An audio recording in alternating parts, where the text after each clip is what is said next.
पाणी यायचं की नाही? आज नाही. तर तो कृतज्ञता आम्हाला जे आज आम्ही दोघंच आहोत. आम्हाला काही मुलबाळ नाही, काही नाही. आमचं मॅरेजच लेट मॅरेज झालं, त्यामुळं आम्ही काही त्या ह्याच्यात नाही. पण आम्हाला जे प्रेम मिळतं, आईबाप असतात त्यांना सख्याच मुलाचं मिळतं, पण आम्हाला आमच्या पोटची मुलं नसूनही आज विद्यार्थ्यांकडून जे प्रेम मिळतं आम्हाला, ते मुलांपेक्षाही आम्हाला खूप मुलाचं हे आहे. तर ते म्हटले की ह्या एक कृतज्ञता समजतो. या मुलांचं आपण येतात, आपल्याला जे काय स्टेजवर जाऊन भाषण करणं म्हणजेच काय समाजसेवा नाही. आपल्या घरी आलेल्या मुलांना, आम्ही होतकर मुलांना, माझे मिस्टर सांगतात नोकरी नाही ना, शेळ्या घेतो, शेळ्या पाळ, मग त्या शेळ्याचं कसं हे. किंवा हुंडा आपण मानत नाही, आपण हुंड्याला घेत नाही, पण तरी म्हणतात जे जरा बऱ्यापैकी माणसं आहेत ते म्हणतात तुमच्या मुलीला लग्नाची गरज आहे, त्याही मुलाला लग्नाची गरज आहे, एक होतकरू तरुण असेल तर तुम्ही त्याच्यासाठी नोकरीसाठी पैसे दिलेला काय पण. बरोबर. अशा पद्धतीनं आम्ही आजच्या युगात काय त्याला बसेल बा अशा पद्धतीनं आम्ही हे करतो. मॅडम मला आता सांगायचं 78 मध्ये ज्या समजा वेगवेगळ्या घटना घडल्या, नांदेडला घटना घडली, टेंभुर्णीमध्ये किंवा जनार्दनवाडी किंवा सुगावमध्ये किंवा तुमच्या इकडे उस्मानाबादला अनेक घटना घडल्या, तर त्या संदर्भानं असं काही म्हणजे चर्चा काय होती तुमच्या प्राध्यापिकांमध्ये, महिलांमध्ये विशेषतः? महिलांमध्ये आमच्या महिलांमध्ये अगदी चिडच यायची, संताप. कारण आता आपण शिकलेलो, आपल्याला नुसतं भावनिक प्रश्न नाही वाटायचा तो, बरोबर, तो आपल्याला चीड आणणारा कुठेतरी आपल्या अस्मितेला डिवचणारा प्रश्न वाटतो. की अनेक महापुरुषाची नावं जेव्हा दिल्या जातात तेव्हा जो खरा महापुरुष आहे, ज्याचं म्हणजे हे आहे, ज्याचं नाव देणं आज साजेस आहे, ते आपण हे करतो, त्याचं नाव देत नाही. त्याच्यासाठी एवढ्या आकस बुद्धी पुरोगामी महाराष्ट्र म्हणतो त्याच्यासाठी. म्हणून आमच्या सगळ्या ज्या लेडीज होत्या, कांबळे मॅडम आहेत, सुर्वे मॅडम आहेत, नंतर लोखंडे मॅडम आहेत, आम्ही पाहणी केली. बनवटी नावाचं एक गाव नाही इथं. हो, ते पाहणीविषयी सांगा. हां, आम्ही पाहणी. बनवटी कुठे आले? हे जवळच आहेत तिथे, औरंगाबाद जिल्ह्यात ना. हां हां, गंगापूर जवळ. सांगा बरं. तिथं आम्ही गेलो आणि मग ते असे लोकांचे हे घर जाळलं, ते जाळलं, हे असं असे आम्ही खरं पाहिले. आणि त्याचं बघा, E.B. कांबळेंचं एक जुनं पुस्तक तुम्हाला मिळेल, आमच्या पाहणीचं. त्याच्यामध्ये पाहणी कॉलेजनीच प्रसिद्ध केलं होतं. ते पाहणीचा रिपोर्ट आहे माझ्याकडे, ते पाहणीचा रिपोर्ट आहे ना, क्षीरसागर सर वगैरे जे होते. हो हो हो हो हो, त्यात तुम्ही पण पाहणी केली होती त्याचं. बरोबर, ते आहे पुस्तक माझ्याकडे. आम्ही लेडीज आम्ही केलो. आम्ही कशा लेडीज कमी असू, पण नुसत्याच म्हणजे एक नोकरी करायची म्हणून नव्हती केली. खरं सांगते, आत्मप्रौढीचा भाग असेल तो, आत्मप्रौढीचा भाग असेल, पण खरंच सांगतो आम्ही एक चळवळीतून आमचं पिंड तयार झालं. आणि इथं हे कॅम्पस बाबासाहेबांची केवढी मोठी पुण्य आहे की जिथं आपण जय भीम, मी एकदा इथून जायला लागले, इंटरव्ह्यू होता माझा नागपूरला, तेव्हा फोन नव्हते, मी संग्रामशिव सरांकडे गेले होते, मला फोन करायचा, नंबर लावून द्या सर. तेव्हा नंबरही लावता येत नाही. सर म्हटलं लावून देतो. कशासाठी मॅडम? म्हटलं सर माझ्याकडे नाही, तिथे इंटरव्ह्यू आहे नागपूरच्या PWC. म्हणजे तुम्ही जाणार? म्हटलं हो. मॅडम अहो, ही आपली मातृभूमी आहे, आपण जय भीम म्हणतो, अशी आपली मातृभूमी, इथून तुम्हाला जावं असं वाटतं? नाही नाही, मी फोन लावते. अशाने खरंच मग मी गेले नाही बरं का. नाही तर मला नागपूरच्या PWS कॉलेजमध्ये, दीक्षाभूमीच्या कॉलेजमध्ये मला नोकरी मिळत होती. नागपूर माझं गाव, पण ही इथली मुलं, मी इथे येणं हे सुद्धा माझा जो भाऊ आज नाही आहे, तशी माझी दुसरे भाऊ नाही आहेत, पण जो लहान भाऊ सगळ्यात होता, जो चळवळीत होता, तो मला इथं येण्यासाठी तो बघून गेला. तो म्हटले अगं तुला इतकं आवडेल तिथल्या मुलांचं जीवन, आपल्याला कळत नाही, आपण आपल्या आईबापांमध्ये राहतो, सुस्थितीत राहतो, नागपूरसारख्या शहरात राहतो, आपल्याला माहिती नाही विद्यार्थी जीवन काय.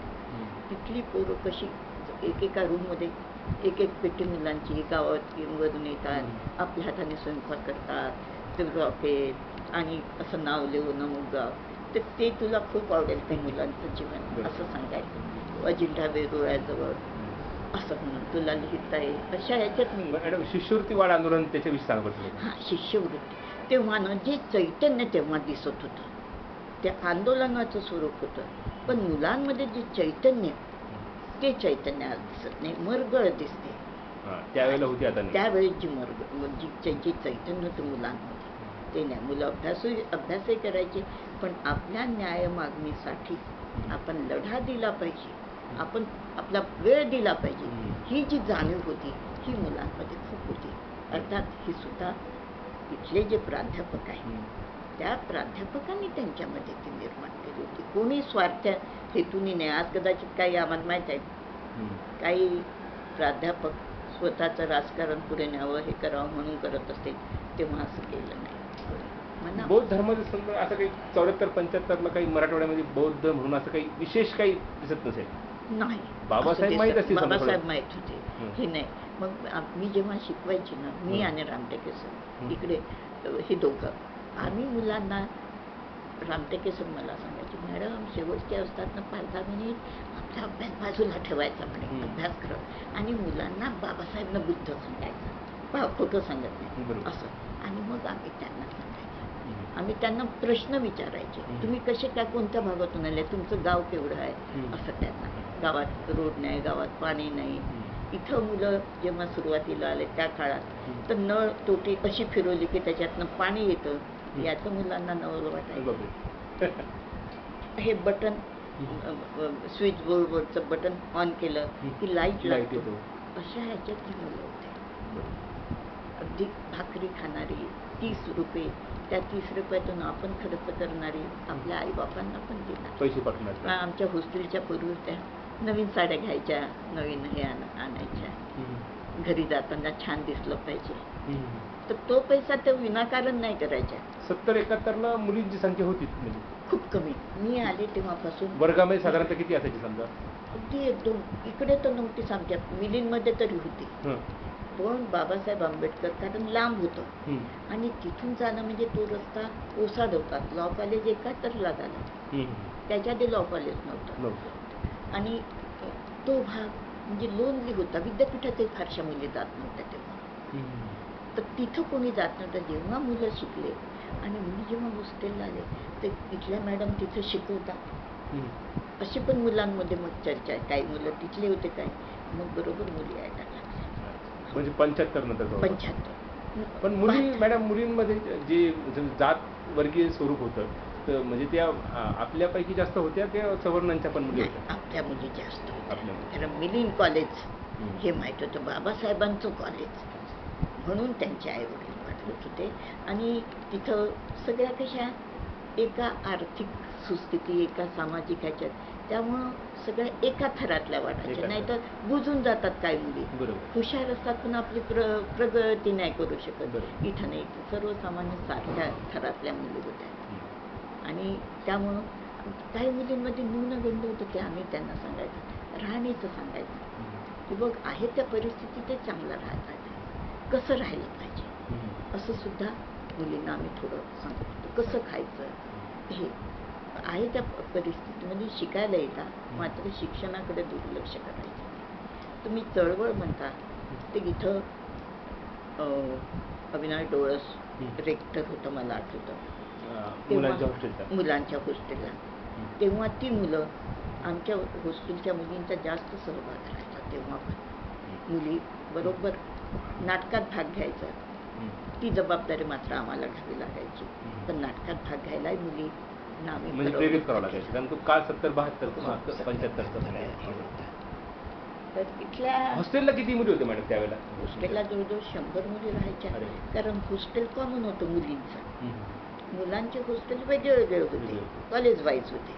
मुलींचं संपूर्ण कॅम्पसचं एक वसतिगृह.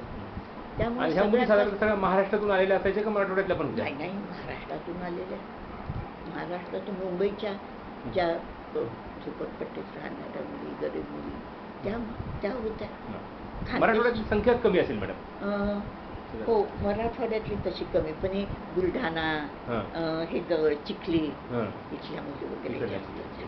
पण चंद्रपूरवरून सुद्धा मुली येत होत्या बरं, कारण नागपूर मोठं शहर होतं, जवळ होतं, पण तिथला खर्च झेपत नव्हता. आणि मुलं जेव्हा भाऊ इकडे शिकायला होते, तेव्हा बहिणी आपोआपच त्यांच्या सोबत हे शिकायच्या. आणि मग नंतर 80 नंतर 85 नंतर किंवा 9 याच्यानंतर मला वाटतं मराठवाड्यातल्या मुली यायला लागल्या. हो, यायला लागल्या. मराठवाड्यातल्या कमी होत्या. आणि 89 80 नंतरच 85 हो, मग तेव्हा मुली पण यायला लागल्या. नाही तर आधी शिक्षणाचं कमी आणि त्या पहिल्या राहायच्या शिकणाऱ्या. म्हणजे पहिल्या पिढीतली पहिली पिढी. त्यांचे वडील, त्यांचे काका त्या ह्या शिकलेल्या नाही. तर माझे वडील ज्यावेळेस मिरीला आले, त्यांनी ऍडमिशन घेतलं समजा 70-71 ला काहीतरी घेतलं होतं त्यांनी. तर ते पहिलेच होते त्यांच्या गावातले 11वीला. म्हणजे मेल पहिला, तर मुलीचा प्रश्न येतोच घेते पेटी होती तर गावातले सगळे लोक सोडवायला म्हणजे एकटे. आणि ते बी काय फार लांबून नाही, भोकरदन तालुक्यातनं इथे यायला इतका वेळ लागतो, 70 पर्यंत यावं लागतं. 70-71. आणि मग ते मग कसं आपलं हे जे म्हणजे लांबून येणारे मुलं विदर्भातून ते जरा सुस्थितीत होते. ब्रिटिश राज्य असल्या कारणानं. हो, पण इथले पण एकच ध्येय होतं, बाबासाहेबांची संस्था आणि बाबासाहेबांची चळवळ. त्यामुळे एकमेकाच्या सहवासात राहून ही मुलं प्रोग्रेसच झाला यांचा. ते मिलिंद कॉलेजच्या पाली विभागाचं सगळ्यात मोठं योगदान काय आहे की इथं बौद्ध धर्म हे मराठवाड्यामध्ये कळायला लागला. या विभागाने इथली मुलं जायची, बुद्ध वंदना म्हणणारी माणसं तयार केली. हो. आणि त्याच्यामुळे नंतर बौद्ध पत्नी लग्न व्हायला लागली. नाही तर आधी बौद्ध पत्नी लग्न हा प्रकार नव्हता. नाही का? नाही, ते नव्हते. नव्हते. आणि मग आम्ही पण जेव्हा शिकवायचं तेव्हा किंवा मॅगझिनमध्ये मी लिहायचं तेव्हा सुरुवातीचं माझं लिखाण त्रिशरण म्हणजे काय, पंचशील कशाला म्हणतात, भगवान बुद्धाचं चरित्र, म्हणजे जे प्राथमिक माहिती आहे ती माहिती. तुम्ही इथं आला त्यानंतर तिथं झोपडपट्ट्या बसायला सुरुवात झाली. मला वाटतं उस्मानपुरा झोपडपट्टी तर गंगाधर गाडींनी बसवली होती. तर तुमचे विद्यार्थीच असतील ते. हो, त्यांची हे मिसेस हे विद्यार्थी नव्हते, पण म्हणजे असे विद्यार्थी म्हणून होते. जास्त काही म्हणजे त्यांनी बसवली म्हणजे ती खूप अलीकडची आहे. तर मी ज्या जे विहार होते ना, अशा विहारात पण मी जात होते. विहार झालते का पण त्यावेळेला? काय ते किल्लेआरचा विहार आहे, ते झालं असेल. तो आणखी मला आठवतो, शहागंज की शहाबादर वगैरेचा. भीम संदेश कॉलनी वगैरे काय असं काही येतो तिथं होते. थोडासा मध्यम वर्ग निर्माण झाला तिथे. आणि मग कुणाच्या घरी पण व्हायचं बरं का. 4 बाया जशा एकत्र आल्या तर मग एखादी बाई माझ्या ओळखीची ती बोल. आणि तेव्हा आमचं पण बघा यशोधरा महिला मंडळ होतं. त्याच्याविषयी सांगा मॅडम. यशोधरा, मी इथे 71ला जेव्हा आले तेव्हा यशोधरा महिला मंडळ होतं, ज्याच्यामध्ये इंदुताई वाघवसे, नंदा वाघूला मुख्य म्हणजे आपल्या पहिल्या विद्यार्थिनी मिलिंदच्या, आता मला नाव एकदम नाही आठवत, त्या बागुलताई, हनुमंतबाई, प्रयाग ठोंबरे आणि ह्या मीनाक्षी सुरडकर, प्रभावती पाथर्डी,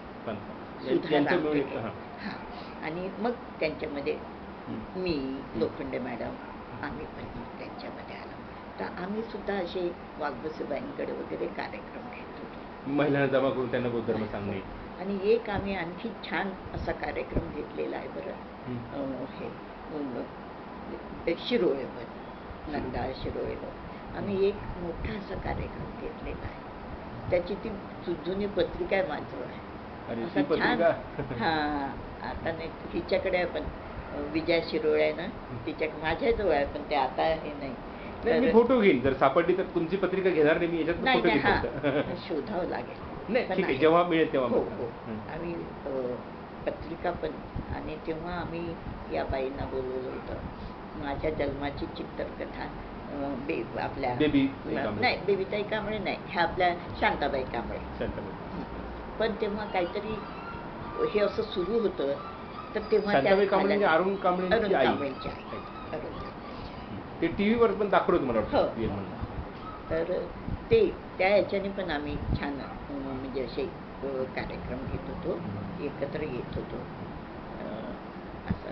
आणि एक वातावरण चांगलं वाटायचं. मग हे बुद्ध जयंती सुरू झाली हॉस्टेलमध्ये, मुलींच्या हॉस्टेलमध्ये एकत्र मुलींचे 14 एप्रिल मिलींमध्ये कार्यक्रम व्हायचे. विशाखा मंडळ होतं मिलींमध्ये, आमच्या इथं मंडळ स्थापन केलं. आणि मग मुलींना पण कसं प्रवृत्त करायचं, त्यांना कशी प्रेरणा द्यायची, की कार्यक्रम घ्यायचं, असे छोटे छोटे. वसतिगृहात पण मी अनेक व्याख्यान दिलेले. पुन्हा आपलं बुद्धिस्ट सेंटर, तिथून धम्म सप्ताह होता आधी, आधी हे. तर त्या याच्यातनं प्रत्येक कॉलेजमध्ये असे फक्त पालीचेच नाही, जे इंटरेस्टेड आहे त्यांना असे पण प्राध्यापक एकेका दिवशी एकेका कॉलेजमध्ये 7 दिवस असे व्याख्यानं राहायचे. हां, वसतिगृह. आणि तेव्हा संख्या खूप मिळायची. म्हणजे मुलांची संख्या खूप, वर्गात जागा नसायची बसायला. वर्गात इतके छान संख्या हे होते. तुम्ही आले त्यावेळेस साधारणतः प्राचार्य कोण होते? नाथ सर होते का? मी आले तेव्हा नाथ साहेब होते. पण मग त्याच वर्षी ऑगस्ट म्हणजे त्यांचं सुरूच होतं. कुलगुरू झाले वाटतं. हां, मग ते कुलगुरू झाले. आणि भोगावकर सर होते, एक उत्तम प्रशासक. भोगावकर सर म्हणजे असा दरारा भीती, पण त्याबरोबरच आपलं काम केलं पाहिजे हे काम करण्याची एक त्यांच्या भीतीमुळं आदरयुक्त भीती. पण अशी सुद्धा मोठमोठे प्राध्यापक होते कॉमर्समध्ये, सगळीकडे मराठवाड्यात चांगले समजले जाणारे असे प्राध्यापक. त्यामुळं एका चांगल्या वातावरणात पण. अस्मितामध्ये पण बरंच लिहित असेल मुली पण त्यावेळेला. अस्मितादर्श मध्ये इतकं नाही, तेव्हा कमी लिहिणार आहे. कमी साधारणतः तुमच्यासारख्याच 1-2-4 असतील. हो हो, मी आणि लोखंडे मॅडम बस दोन्ही, बाकी मुली नाही. नाहीच मला वाटतं. नाही, मग सुरुवातीला आता मी शोध घेतलाय मराठवाड्यामध्ये, सुरुवातीला लिहिणाऱ्या केवळ तुमचं दोघांचंच नाव आलंय, तुमचं आणि लोखंडे मॅडम. त्यानंतर कारण की मी यांना आपल्या प्रधान मॅडमला भेटलो, ते म्हणे सर मला जास्त सांगता येणार नाही, तुम्ही मॅडमलाच भेटा म्हणे, त्याच सांगतील म्हणे तुम्हाला. विशाखा पण छान, म्हणजे त्यांचं मंडळ. तर मुलींसाठी वगैरे चांगले आम्ही हे काम. रिटायर केव्हा झाले मॅडम तुम्ही? मी 99 ऑक्टोबर. आणि तेव्हापासून धम्म चळवळीतच काम? हो, जसं जमेल तसं. खूप तर नाही, लिहिणं आणि विहार. मी साधारणतः आपले महिला मंडळांची, आपले जे विहार, या विहारात जास्त मी हे घेणार आहे.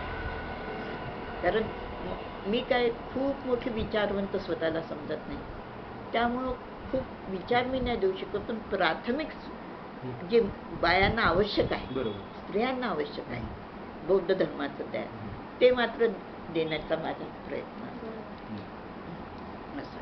आता ते भीमटेकडी आहे, ते माता धर्मदर्शना,